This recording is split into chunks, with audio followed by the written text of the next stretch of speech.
La Universidad de Costa Rica es para todos y todas. Las aulas, la vida universitaria y los micrófonos son nuestros también. Somos parte de la U. Una producción de PROIN, el programa institucional de inclusión de personas con discapacidad cognitiva a la educación superior y las radioemisoras de la Universidad de Costa Rica. Somos parte de la U. Bienvenidos a Somos Parte de la U. Andrea Rodríguez y Carla Gamboa. les saluda. Es un gusto para nosotros poder compartir nuevamente este espacio con ustedes. Para el día de hoy tenemos como invitada a Alma Pereira Cerdas, profesional en Ciencias Sociales de la Salud, quien recientemente defendió su tesis Barreras para realizarse en NAP en personas con discapacidad cognitiva, el cual realizó junto a María Fernanda Jiménez Corrales, egresada también de la carrera de Ciencias de la Salud. Alma nos contará hoy acerca de su experiencia y aprendizaje en la tesis que desarrolló con las mujeres estudiantes de PROIN. ¿Cómo está, Alma? Hola chicas, muy bien. ¿Y ustedes? Bien. Me alegro. Bueno, nada más para mencionarles, como dijeron ustedes, mi nombre es Alma Pereira Cerdas. Yo junto con otra compañera que se llama María Fernanda Jiménez, que hoy no puede estar aquí por diversos motivos, hicimos una propuesta de investigación, ¿verdad? Una tesis que trata, como bien mencionaron ustedes, sobre las barreras de accesibilidad que tienen las mujeres con discapacidad cognitiva, estudiantes de PROIN, para realizarse el Papa Nicolau. Esto fue en el 2023. Alma, ¿podría contarnos un poco acerca de vos? Claro, para seguirles mencionando, yo soy antropóloga y promotora de la salud de la Universidad de Costa Rica. Profesionalmente me he desarrollado en diferentes poblaciones vulnerabilizadas, como han sido personas con discapacidad cognitiva y personas indígenas. Mis temas de interés son accesibilidad y equidad en salud, participación ciudadana, entre otros temas. ¿En qué momento te empezó a interesar el tema de la discapacidad y la salud sexual de la población? Bueno, el tema de la discapacidad me empezó a interesar, a mí y a mi compañera, desde una experiencia que tuvimos a nivel universitario, fue en pandemia, hace 3, 4 años, ¿verdad? Llevamos un curso que se llamaba Educación para la Salud, en donde teníamos que plantear un proyecto, ¿verdad? En este caso a nosotros se nos asignó un espacio que se llama ACIDown, que ACIDown es la Asociación de Síndrome de Down, ¿verdad? Entonces teníamos que generar una propuesta con chicos y chicas con síndrome de Down.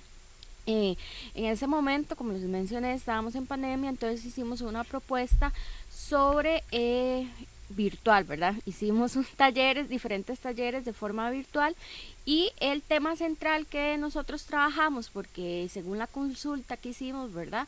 La necesidad que había en ese momento era sobre trabajar el tema de la sexualidad y el tema del autocuidado. A partir de ahí hicimos el proyecto que se llamaba Cuidando mi Sexualidad. Vimos diferentes temas, ¿verdad? Era un espacio en donde nosotras dábamos información, pero sobre todo hablábamos con los chicos y las chicas, ¿verdad? Si tenían dudas, muchas veces habían dudas de cómo se llamaban algunas partes sexuales, habían dudas de cómo podría yo vincularme con otra persona, ¿verdad? Cómo podía hacerme novio de otra persona, y nosotras nos dedicamos básicamente, ¿verdad?, a contestar todas esas dudas. Y a partir de esa experiencia fue que vimos la necesidad, ¿verdad?, que había sobre hablar el tema de sexualidad. Y también, obviamente, nosotros por ser promotoras de la salud lo vinculamos a los servicios de salud, porque creemos fielmente, ¿verdad?, que si una persona, en este caso una mujer, tiene herramientas para decidir sobre su salud sexual, hay un tema de autonomía. Entonces fue así como nosotras comenzamos a promover, ¿verdad? O a interesarnos en este tema. Y es desde ahí que nosotros comenzamos, ¿verdad? A preguntar con quiénes podíamos trabajar y demás, pero queríamos abrirlo un poco más y no solo trabajar con la discapacidad síndrome de Down, sino más bien abrirlo a otros tipos de discapacidades, y fue donde pues tuvimos la oportunidad de trabajar en Provin, ¿verdad? Fuimos, tocamos la puerta, dijimos que si nos recibían, y por dicha fue así, ¿verdad? Nos abrieron el espacio, y también no solo la parte administrativa, sino cada una de ustedes que participó en la investigación. ¿Qué es el Papa Nicolau para ti? Bueno, ok. El Papa Nicolau es importante que tengamos claro que es un procedimiento fundamental para la salud sexual de las mujeres, porque este permite identificar infecciones de transmisión sexual, ¿verdad?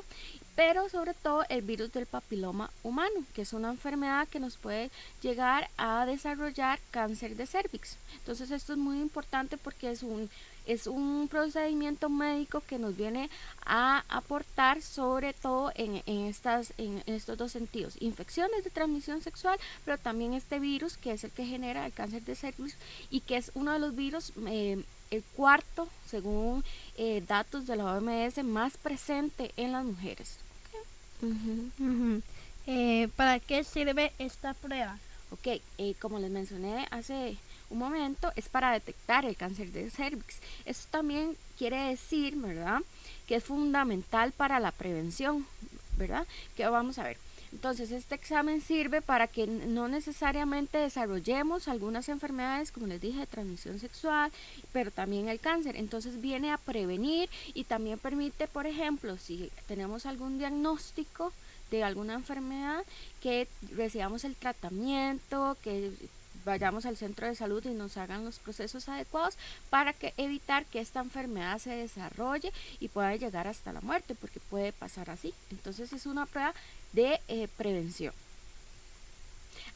Disculpen, y otro dato que les quería dar, que es muy interesante, ¿verdad? Y que lo sepamos todas las mujeres y todas las personas en general, es que según algunas investigaciones de la Universidad de Costa Rica realizadas en el 2021, al menos el 80%, que es bastante, ¿verdad, chicas? Me incluyo, podemos tener infección del virus del papiloma humano. ¿Okay? Entonces eso es algo como bastante importante, porque esto quiere decir que estamos muy expuestas como mujeres a tener ese virus. ¿Cada cuánto tiempo se debe hacer esta prueba una mujer? Ok. Bueno, según las recomendaciones, esta prueba se debe hacer cada 2 años si usted es una mujer sana. ¿Qué me refiero con una mujer sana? Si no tiene algún síntoma o se le ha detectado algo específico, ¿verdad? Eso que sería entonces cada 2 años. Si es el caso contrario, que se le detecta alguna enfermedad o ha tenido alguna enfermedad de transmisión sexual, o tiene algún síntoma, ¿verdad?, preocupante, se debe hacer una vez al año, o según las recomendaciones, ¿verdad?, del médico o la médica que así lo sugiera, ¿verdad? Es importante decir, ¿verdad? Voy a aprovechar este momento para decir que en el 2023, el año pasado, no, hace año y resto, ¿verdad? Se hizo un nuevo lineamiento para la detección de cáncer de cervix de parte del Ministerio de Salud. Este nuevo lineamiento lo que hace es una propuesta de un nuevo examen para detectar el cáncer, que se llama BPH, el cáncer de cervix, ¿verdad? Que se llama BPH, que es más efectiva. Sin embargo, ¿verdad? Se establece que esta nueva prueba se tiene que hacer para las mujeres de 30 a 64 años. Sí, y que más bien las mujeres que de 20 a 30 años se tienen que seguir haciendo la citología. ¿Okay? Sí, ¿verdad? Ya cuando se comience, porque hasta el momento, ¿verdad? No no tengo información, pero hasta el momento no he escuchado que se comience a poner en práctica o a realizar esta prueba. Pero es interesante porque ya cuando se comienza a utilizar esta prueba, más bien recomiendan hacérsela cada 5 años por el tema de la efectividad que tiene para detectar las enfermedades de transmisión sexual y el cáncer de cervix como tal. ¿Por qué es importante que las mujeres con discapacidad cognitiva también se hagan esta prueba? Ok, bueno, acá es importante, ¿verdad?, que todas las mujeres se hagan esta prueba sin importar su condición de discapacidad. Es necesario que todas las mujeres nos hagamos esta prueba, porque esta prueba permite, ¿verdad?, el disfrute pleno y seguro de nuestra sexualidad. Como les dije anteriormente, garantiza de alguna manera que estamos sanas. Entonces esto nos va a permitir conocernos, saber estar seguras de sí misma. Entonces esto es de suma importancia. Y también nada más agregar que esta prueba, así como la tenemos que conocer cuáles son los criterios cuando debemos hacernos esta prueba, ¿verdad? Que según nos indican la Caja Costarricense del Seguro Social, tenemos que ser mayores de 20 años, ¿verdad? Cuando ya somos mayores de 20 años podemos solicitar nosotras que nos hagan la prueba del Papa Nicolau y además seamos activas sexualmente. Entonces estos son 2 criterios súper importantes que tenemos que conocer para que nosotras mismas podamos ir a un servicio de salud y decir, ya yo tengo los criterios, me pueden hacer el examen. Entonces esto es de suma importancia, ¿verdad? Para, como les dije anteriormente, nosotras desde nuestra autonomía solicitemos este proceso que nos va a ayudar a conocer si estamos sanas o no. ¿Qué pasa si una mujer no se hace esta prueba? Bueno, si una mujer no se hace esta prueba, puede estar enferma y no estar enterada, ¿verdad? Entonces esto va a desencadenar algunas condiciones de salud y pues no tan positivas, como le dije anteriormente, puede ocasionar hasta la muerte. Sin embargo, actualmente existen pues, procedimientos médicos, existen tratamientos que evitan que se desarrolle esta enfermedad, ¿verdad? Entonces, con el diagnóstico en el tiempo correcto se puede prevenir, entonces es de suma importancia. Entonces, en caso, lo que permite, o sea, si no nos hacemos esta prueba, lo que estaríamos haciendo es como ese desconocimiento y no nos permitiría como actuar de forma anticipada sobre alguna enfermedad que tengamos o desarrollemos. ¿Por qué decidieron hacer la tesis sobre este tema? Ok, nosotros decidimos hacer la tesis sobre este tema porque es el cáncer, como les dije, es el 4º lugar entre los más frecuentes en las mujeres, ¿verdad? Según datos de la OMS en el 2023. Esto denota la importancia que tiene a nivel de salud pública, ¿verdad? Porque es algo que está bastante presente en las mujeres.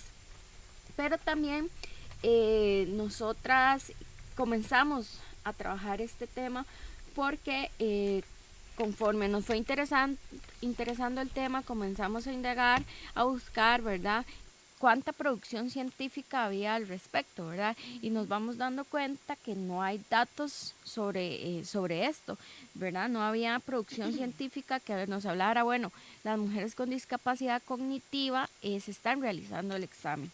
Entonces nos pareció importante, ¿verdad?, comenzar a generar datos científicos al respecto, pero también a discutir y visibilizar este tema desde los derechos humanos de las mujeres, ¿verdad? Que es importante, porque lo que no se dice, pues entonces la gente pues no lo discute, ¿no? Solo se naturaliza. Entonces sí nos pareció como de suma importancia decir, bueno, qué es lo que está pasando, ¿verdad? Y aunque fue un trabajo, se podría decir que no fue con tanta población porque participaron 36 chicas, sí es un trabajo significativo porque da pie también para pensar qué está pasando, ¿verdad? A nivel nacional, ¿verdad? ¿Qué está pasando con las otras chicas que no tienen acceso a este servicio? Entonces sí es como bastante desde ahí que nosotros comenzamos a interesarnos y también porque según diversos autores se apunta que las mujeres con discapacidad o las personas con discapacidad en general son las que reciben menor atención en los servicios de salud, ¿verdad?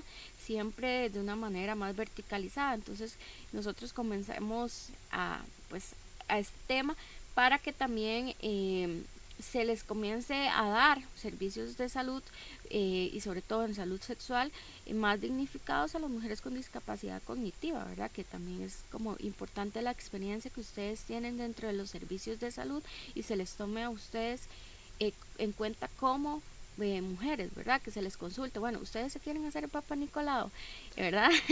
No sé si ha sido una de las preguntas que se les ha hecho en los servicios de salud, sí, ¿verdad? No, y no necesariamente a su mamá o a la persona que las está acompañando, sino que sea algo dirigido hacia ustedes. ¿Qué dificultades tienen las mujeres con discapacidad cognitiva para hacerse el Papa Nicolau? Ok, bueno, acá les voy a hablar de algunas barreras, dificultades que nos indicó, ¿verdad? O los datos que salieron en nuestro proceso investigativo. Les voy a hablar primero del conocimiento, ¿verdad? Que fue una de las barreras que nosotras indagamos. Hicimos alrededor de 7 preguntas de diversos temas, ¿verdad? Como si se conocían el tiempo o los criterios para realizarse el Papa Nicolau, la periodicidad, si sabían que era el Papa Nicolau, si sabían para qué sirve, y a partir de ahí de diversos criterios, porque esto fue por medio de una encuesta, ¿verdad? Hicimos un cálculo matemático, un promedio, ¿verdad? Y entonces vimos el nivel de conocimiento que tenían las chicas que participaron, que nos dio un conocimiento medio, ¿verdad? Si bien es interesante porque no dio ni un conocimiento alto ni bajo, o sea, fue como medio, también esto indica que al final y al cabo hay una confusión, ¿verdad? Y esto sí nos dimos cuenta, sobre todo en la parte de las entrevistas, ¿verdad?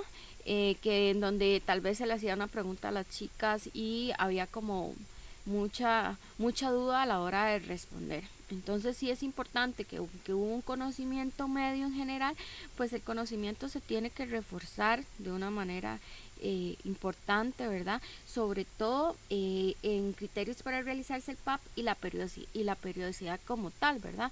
Porque tal vez las chicas no sabían cuánto o qué tenía que tener yo como mujer para poder ir a hacerme el Papa Nicolau, que era lo que le decía, ¿verdad? Más de 20 años o haber iniciado mi vida ser sexualmente activa. Entonces había como ese desconocimiento y que evidentemente también se veía reflejado en la cantidad de chicas que se habían realizado o no el Papa Nicolau, ¿verdad? Porque al menos solo habían 6 chicas que se habían realizado el Papa Nicolau de las 32 que participaron, ¿verdad? Entonces era una cantidad bastante baja. Ahora, eso por el tema del conocimiento, ¿verdad? Y ahora respecto a las barreras psicosociales, las dividimos en las mujeres que sí se habían realizado, ¿verdad? Porque ya habían tenido una experiencia como tal realizándose el Papa Nicolau. Y las 3 principales barreras, ¿verdad? Que encontramos es que las chicas tenían miedo a enseñar sus órganos sexuales, había como miedo a tener que, pues para nadie, bueno, el realizarse el Papa Nicolau es un procedimiento que uno está bastante expuesto, ¿verdad? Como tenemos que irnos, quitarnos la ropa y quedar expuesto ante una persona desconocida. Entonces había como ese miedo de que, vieran mis órganos sexuales, ¿verdad? Que no es algo que uno se siente pues tan cómoda realizándolo, ¿verdad? Luego se hablaba también igual como de la desnudez, quedar totalmente desnudo ante una persona hacía que las chicas se sentían vulnerables, ¿verdad? Que sintieran un poco de miedo. Y luego había como un miedo, se mencionaba un miedo de ir al doctor, ¿verdad? Pero sobre todo vinculado a que fuera un hombre, que no se sentían tan cómodas de estar frente a un hombre desnuda porque les podía pasar algo. Estos fueron como las principales barreras más de índole psicológico, ¿verdad? Que las mujeres que sí se habían realizado un Papa Nicolau presentaron. Luego tenemos las barreras igual psicológicas, psicosociales, ¿verdad? De las mujeres que no se han realizado el Papá Nicolau, es decir, que no tenían ninguna experiencia previa realizándose este examen. La principal fue ese miedo a ser atendidas por un hombre. La mayoría no se querían hacer el PAP porque, bueno, y si llego y me toca un hombre, ¿qué hago, verdad? Entonces eso fue ese fue una de las principales. Luego también está el miedo a ser tocada de una forma indebida, ¿verdad? Que llegara y que mientras estuvieran atendiéndome, a pesar de que estuviera alguna persona presente, a persona presente me refiero tal vez que su mamá lo acompañara, su hermana, tenían miedo a que ser tocadas, y sabemos, ¿verdad?, por diversos estudios, que las personas con discapacidad cognitiva son vulnerables a sufrir diferentes tipos de abusos. Entonces esto es como bastante importante porque también se ve como reflejada la realidad que ustedes como mujeres viven, ¿verdad? Y también las mujeres que no se habían hecho el Papá Nicolau, había una creencia que el examen es doloroso, que el examen duele un montón y que por eso no se lo habían realizado, ¿verdad? Porque a la hora que tenían que ingresar, el espéculo se llama, ¿verdad? Que lo tienen que ingresar por la vagina, entonces decían que pues que había un miedo porque iba a doler, ¿ok? Entonces esas fueron las principales barreras que las mujeres mencionaban sobre de por qué o no querían realizarse el Papá Nicolau, ¿verdad? Y por último teníamos las barreras vinculadas a los servicios de salud, ¿verdad? El tema de los servicios de salud es muy interesante porque en realidad lo que hay es un desconocimiento sobre los procesos institucionales, por ejemplo, sacarse una cita, digamos. Las chicas entrevistadas que participaron, ¿verdad?, no sabían sacarse una cita, digamos, no había un conocimiento de cómo voy yo a un centro de salud y digo, bueno, quiero hacerme un Papá Nicolau, ¿a dónde voy? Voy al médico, voy a la secretaria. No había claridad sobre los procesos que se tenían que hacer, y no solo para sacarse la cita, sino también como de los procesos para recibir los resultados, ¿verdad? Que de hecho, una de las preguntas también fue si los resultados se los daban a ustedes, y hubo un porcentaje, ¿verdad?, que decía que no, que los resultados se los daban a la mamá o a otra persona, pero no eran dirigidos para ustedes, y que tampoco eran claros porque no los entendían, ¿verdad? Entonces, estos fueron como algunas de los resultados, ¿verdad?, que tuvimos en la investigación, y que vienen a hacer y a poner en discusión aspectos importantes, sobre todo a la hora de si queremos comenzar a promover que ustedes se realicen el Papá Nicolau, ¿verdad?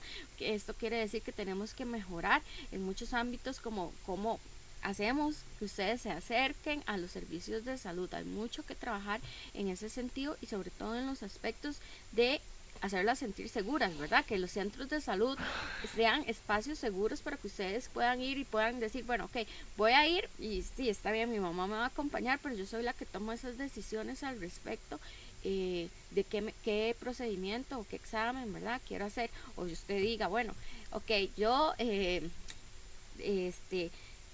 sé que yo necesito el Papá Nicolau, voy a ir a la clínica a solicitar que me hagan el Papá Nicolau, ¿verdad? Entonces eso es como bastante importante e interesante, y que son, digamos, que se debe trabajar para mejorar estas condiciones que hay en los centros de salud. ¿Por qué crees que es importante que se realicen este tipo de investigaciones en la Universidad de Costa Rica o en el país general? Ok, bueno, definitivamente hacer este tipo de investigaciones es una oportunidad para visibilizar las condiciones que tienen las personas con discapacidad cognitiva, sobre todo las mujeres, ¿verdad? Porque, a ver, es un panorama donde, como les he venido diciendo, donde se invisibilizan los derechos que ustedes como mujeres tienen, ¿verdad? Y que no se les toma en cuenta a ustedes desde su experiencia y de su voz, ¿verdad? Entonces yo creo que definitivamente este tipo de investigaciones viene a poner este tema en discusión, viene a aportar, ¿verdad? Y efectivamente, aunque sea un ejercicio como, ¿verdad?, no a nivel nacional, sí viene a decir, bueno, algo está pasando, ¿verdad? Algo tenemos que comenzar a generar, datos que nos hablen sobre la realidad nacional que es necesario, ¿verdad?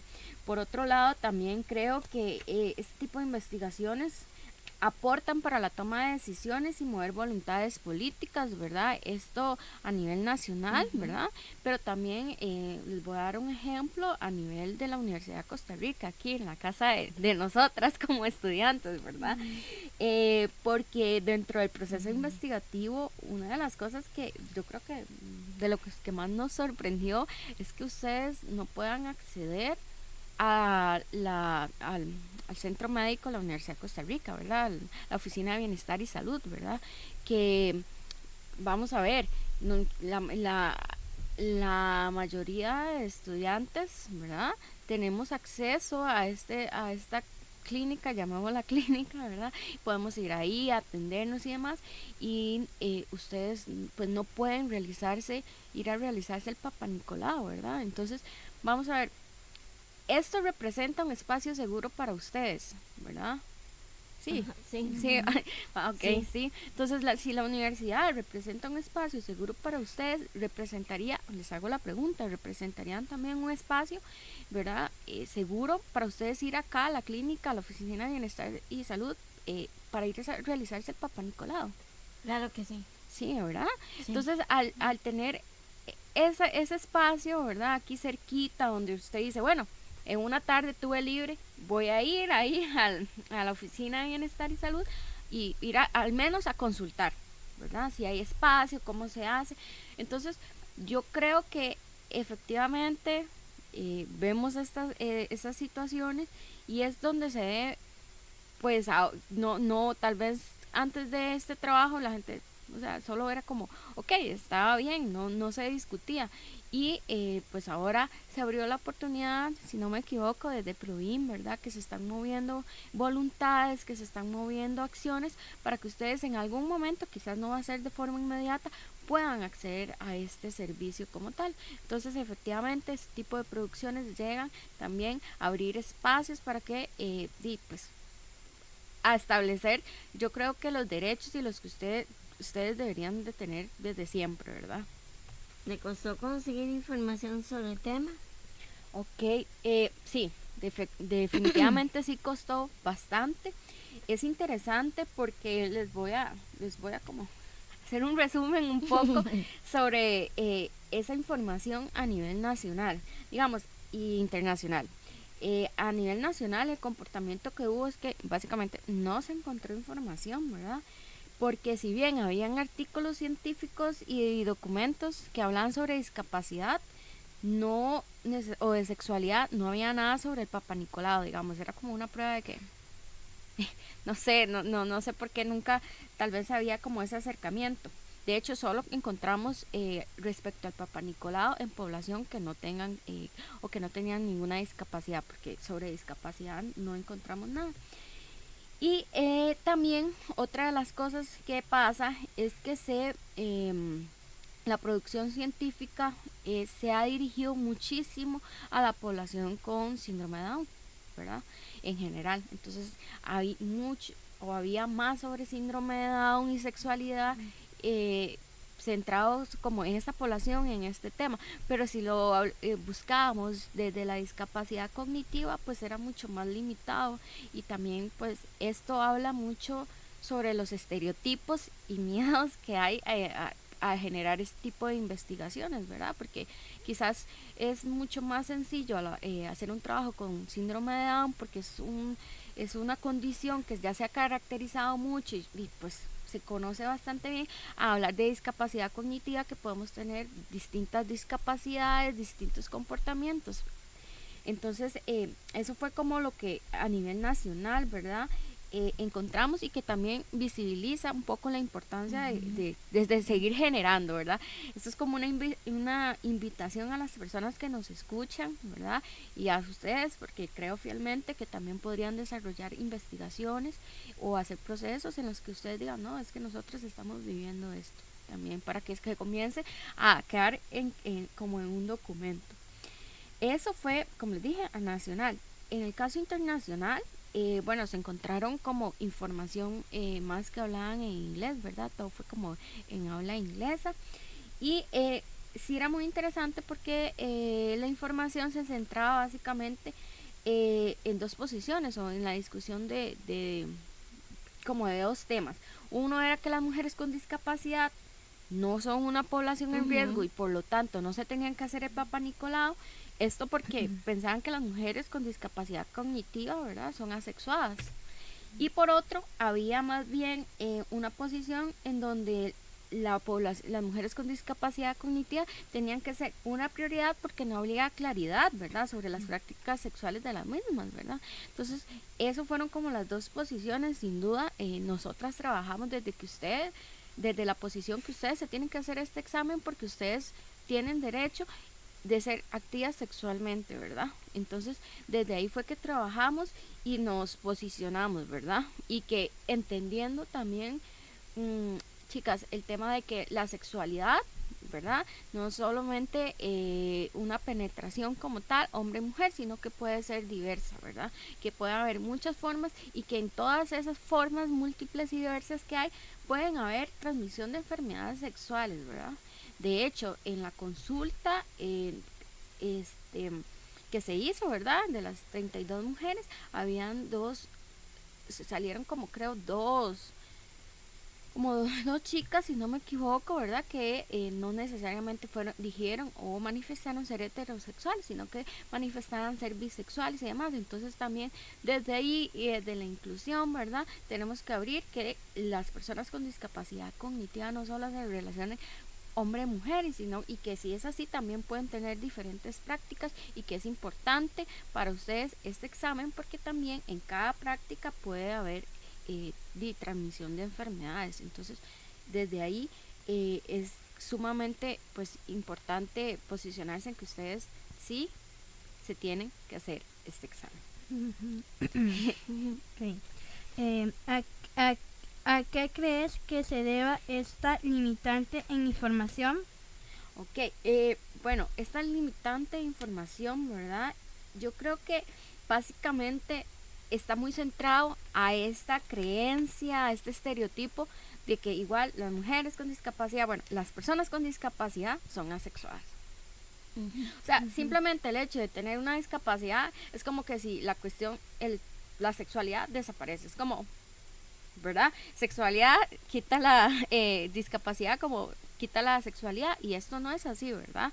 Creo que de todo mundo, todas las personas tienen deseos, se sienten atraídas, necesitan afectos por otras personas, ya sean de su mismo sexo o de diferente sexo. Entonces, dentro de las cosas o las limitantes de información, sí es que existe ese estereotipo, ¿verdad? Que también está muy ligado a ser asexuados o que se ven como personas como una bendición, que son ángeles, que son tiernos, ¿verdad? Se les minimiza más desde que si fueran infantiles. Entonces también esto hace que pues la gente diga, no, este tema no lo voy a tocar porque ¿para qué? Si no tienen sexualidad. Y yo creo que también, no sé, hay una creencia de que como son asexuadas, también hay miedo de decir, bueno, yo voy a decir el nombre vagina, pene y no me van a entender.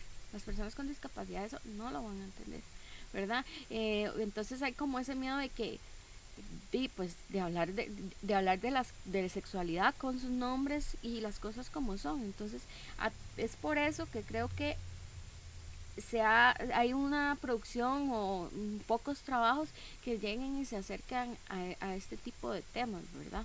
Que son de suma importancia pues trabajar. ¿Hay miedo o vergüenza de hablar sobre este tema? Pues sí, en general, ¿verdad? La sexualidad ha estado es como un tema tabú, nos da como vergüenza. Sí, ¿verdad? Nos da como vergüenza, no es muy normal y decir, bueno, vengo a hablar de sexo, de sexualidad. Entonces sí, efectivamente, pero eso no solo le pasa a ustedes, ¿verdad? Como población con discapacidad, sino que es algo muy común en general en todas las personas. Ahora, sí es importante, ¿verdad?, que dentro de la experiencia investigativa que tuvimos, bueno, yo y mi compañera, sí se notaba muchísimo a la hora de hablar la vergüenza, ¿verdad? Porque tal vez, obviamente, dentro del proceso de preguntar, de encuestar, teníamos que hablar de las partes sexuales femeninas y hasta de las masculinas, como les he venido comentando. Y muchas veces no, ustedes, ¿verdad? Las chicas que participaron, no llamaban los órganos sexuales por su nombre, ¿verdad? O no decían, es que, sino que comenzaban, es que, y puntos suspensivos, habían silencios. Sí. O tal vez lo que hacían era como, es que ahí abajo me duele, a veces tengo como tal cosa y uno, ok, entonces, ¿verdad? Eso o se ponían rojas o así, digamos, eso es importante porque también demuestra la vergüenza y no, o sea, no pasa nada de decir, bueno, es que me estaba doliendo, siento incomodidad como en la zona de la vagina, o tengo esto, me salió un granito, ¿verdad? Que son signos importantes de ponerle atención, tal cual, porque no pasa nada, son pues la forma correcta de llamarlo, pero sí había como mucha vergüenza, ¿verdad? Pues de hablar las cosas con el nombre quizás correcto, o si no era más como señalándolo, ¿verdad? Las familias apoyan a las mujeres para que se hagan esta prueba. Ok, es importante decirles que en realidad es en nuestra investigación, esta no fue una pregunta literalmente que hicimos directamente, ¿verdad? Porque nosotros nos centramos mucho en ustedes, ¿verdad? Queríamos como enfocarnos a darle voz a la experiencia de ustedes. Sin embargo, ¿verdad? Dentro de todo el proceso percibimos, yo diría que no hay como un apoyo para que las mujeres se hagan el Papá Nicolau. ¿Por qué? Porque, vamos a ver, solo como les he mencionado, hay muy pocas chicas que se han realizado el Papá Nicolau y es importante decir que solo una chica no cumplía con las condiciones para realizarse el Papá Nicolau. Es decir, solo una chica decía que no era activa sexualmente, todas las demás dijeron que sí eran activas sexualmente y además que por el tema de la edad, ¿verdad? Entonces sí es importante que si hubiera un apoyo, ¿verdad? Un interés, de cierta forma tendríamos una población que hubiese realizado más el Papá Nicolau, ¿verdad? Y esto también puede estar ligado al tema de que si nos hemos realizado el Papá Nicolau, estaríamos aceptando de alguna u otra manera que somos activas sexualmente, ¿verdad? Que esto pone como ciertas discusiones o tal vez tensiones entre ustedes como personas, mujeres con discapacidad y también la familia, ¿verdad? Como decir, bueno, ¿en qué momento? No sé, tal vez viene a generar como ese tipo de tensiones, ¿verdad? Y sí cabe decir, y sí es importante que nosotras consultamos sobre la preferencia, ¿verdad? Que ustedes tenían, porque como mujeres, y según indica el manual de la Caja Costarricense, se tiene el derecho de decidir si alguna persona nos acompaña, ¿verdad? A realizarnos el Papá Nicolau o no, ¿verdad? Básicamente si entramos solas o no al consultorio para hacernos el Papá Nicolau.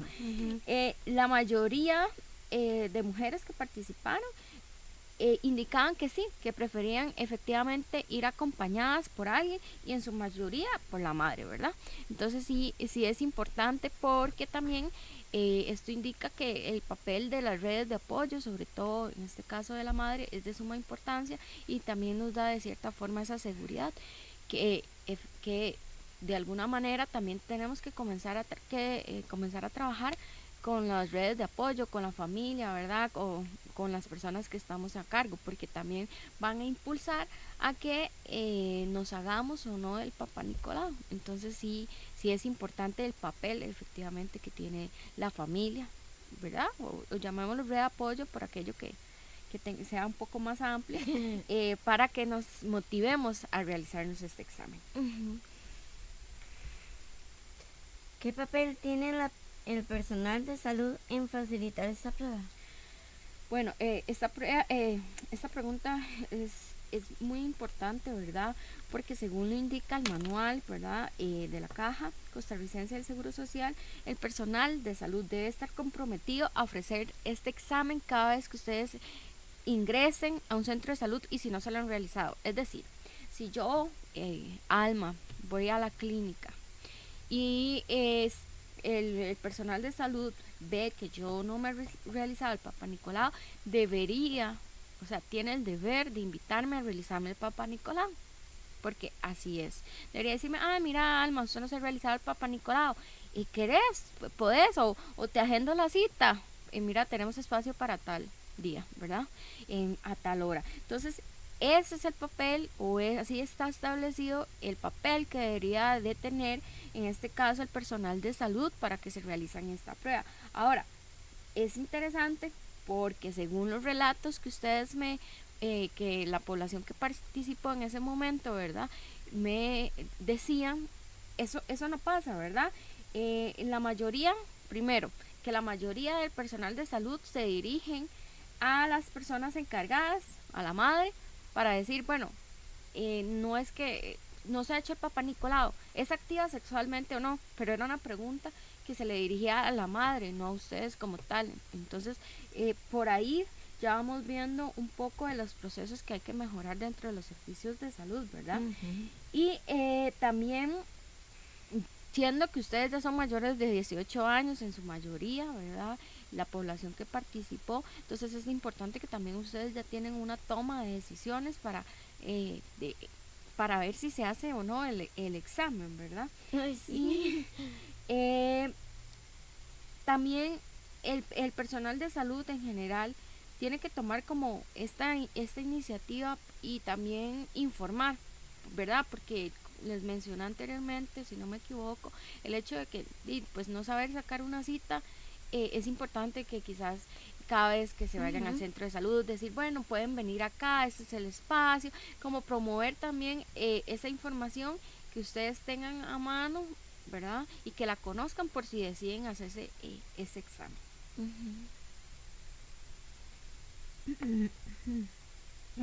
Ok. Falta de lugares accesibles para hacerse la citología. Sí, bueno, vamos a ver, me voy a atrever a decir algo, ¿verdad? Mucho de lo que percibo es que, bueno, no, yo creo o me apostaría que no hay o hay muy pocos centros de salud accesibles para hacerse la prueba.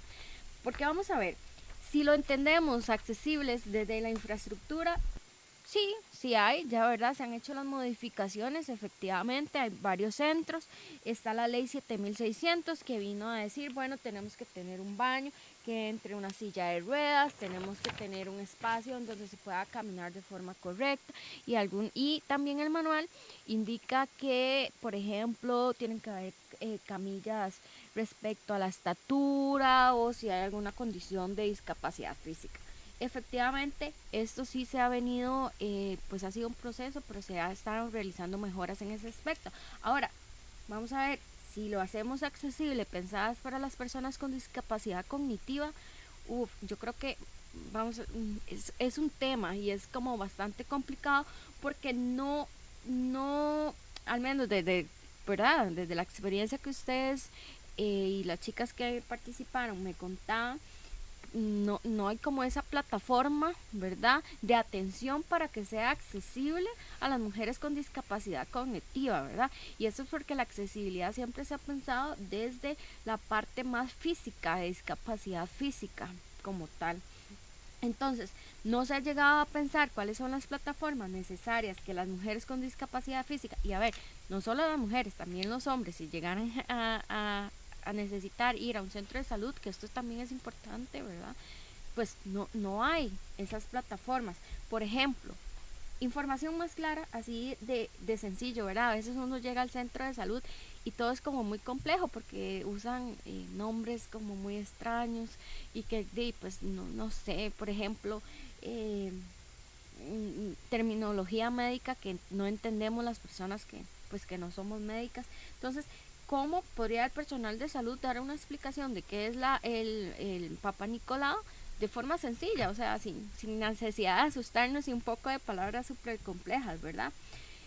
tal vez una charla más individualizada, explicarles, no solo darle la cita, sino tener un espacio para hablar, que ustedes digan, bueno, doctor o enfermera o alguna persona en específico, ¿verdad? ¿Qué es el Papá Nicolau? ¿Qué me van a hacer? Pero antes de la cita, ¿verdad? Y hay una infinidad de propuestas que podrían hacer que se dé como ese espacio pensado desde la accesibilidad, pero no solamente del tema de la infraestructura, sino desde otros lugares, ¿verdad? Qué sé yo, por ejemplo, información, está bien, pegan un panfleto en la clínica, pero tiene letra grande, es llamativo. ¿Qué pasa si yo no sé leer? Por ejemplo, ¿verdad? Entonces, ese tipo de cosas, pensarlo desde ahí, ¿verdad? La accesibilidad un poco como más compleja como tal. ¿Qué puede hacer el programa de PROIN para apoyar más a las mujeres en este tema? Ok, bueno, yo creo que PROIN a nivel nacional efectivamente puede ser un promotor para agilizar todos los procesos, ¿verdad? De derecho, acceso a los servicios de salud. Yo sé que si bien PROIN pues trabaja de cierta, la parte administrativa está, pero también trabaja de forma voluntaria con algunos profesores y demás, y esto representaría una carga importante de trabajo. Creo que si se hacen los esfuerzos correctos, ¿verdad? Y también desde la Universidad de Costa Rica comienza a apoyar más este espacio, ¿verdad? De PROIN como tal, esta propuesta se puede llegar a hacer, ¿verdad? Tomando un papel importante para promover estos derechos de salud sexual. Y no hablo de salud sexual, que si bien el Papa es parte, ¿verdad? Se podría ampliar como tal, ¿verdad? No solo como el Papa Nicolau, sino también en otros ámbitos de la salud como tal, pero salud sexual, ¿verdad? Y algo importante, ¿verdad? Es que o al menos lo que percibo es que también, ¿verdad? La mayoría de mujeres que participaron en nuestra investigación eran de la GAM, es decir, eran de Heredia, de Alajuela, de San José, la mayoría era de San José. Entonces también esto nos da pie para ver las condiciones que tenían las mujeres que participaron, ¿verdad? Que no eran tan, ¿verdad? Que casi nadie se hacía el Papa Nicolau, pero también pensar, ok, ¿qué están pasando las mujeres que viven en zonas más alejadas, ¿verdad? En zonas rurales, ¿verdad? Que no tienen acceso a PROIN, que si bien PROIN es un espacio que también les promueve mucha autonomía a los hombres y las mujeres que están ahí. Entonces, también es importante que PROIN, ¿verdad? Comienza a generar esfuerzos, no solo como, ¿verdad? Con otras instituciones, para poder ampliar, ¿verdad? Algunas acciones, ¿verdad? Yo sé que tal vez va a ser difícil que se lleven a PROIN por ejemplo, para Turrialba, donde yo vivo, pero sí se podrían hacer algunos proyectos, ¿verdad? En algunas zonas específicas. Eso a nivel nacional, ¿verdad? Pero como también les mencionaba, PROIN puede comenzar a coordinar y agilizar. Yo sé que así va a ser procesos aquí dentro de la Universidad de Costa Rica relacionados con la Oficina de Bienestar y Salud para que puedan comenzar a ser atendidas, ¿verdad? No es un trabajo fácil, pero que con el tiempo se puede lograr. ¿Podría darnos un mensaje final?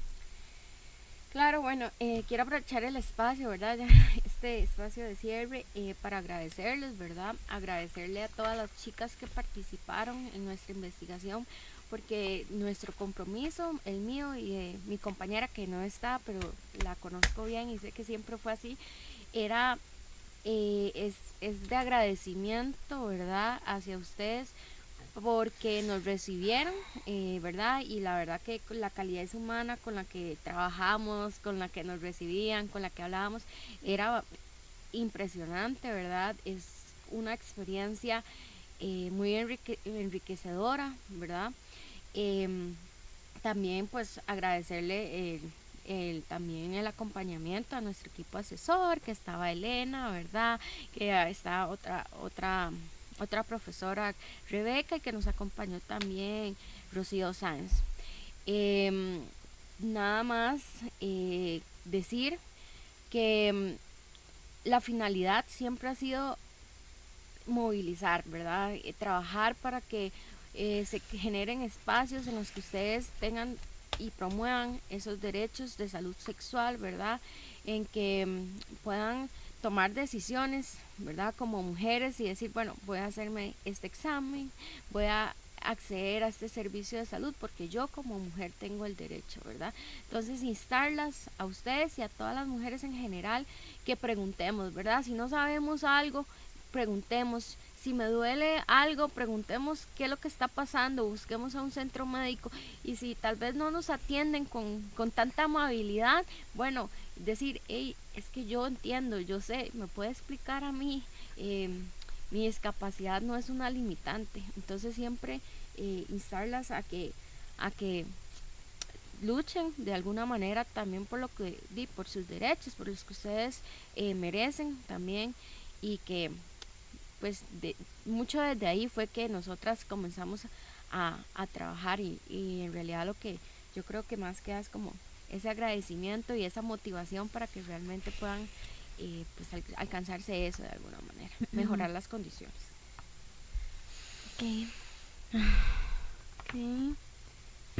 Muchas gracias, Alma, por habernos acompañado el día de hoy. Muchas gracias, chicas, fue un placer. Igualmente. Y muchas gracias a las personas que nos escucharon. Esto fue Somos Parte de la U, Andrea Rodríguez y Carla Gamboa. se despide de todos ustedes deseándoles una feliz tarde. Esto fue una producción de radioemisoras de la Universidad de Costa Rica y Proin UCR. Continúen con la programación. Hasta pronto. La Universidad de Costa Rica es para todos y todas. Las aulas, la vida universitaria y los micrófonos son nuestros también. Usted acaba de escuchar Somos Parte de la U. Una producción de PROIN, el programa institucional de inclusión de personas con discapacidad cognitiva a la educación superior, y de las radioemisoras de la Universidad de Costa Rica. Producción Elena Jensen. Somos Parte de la U.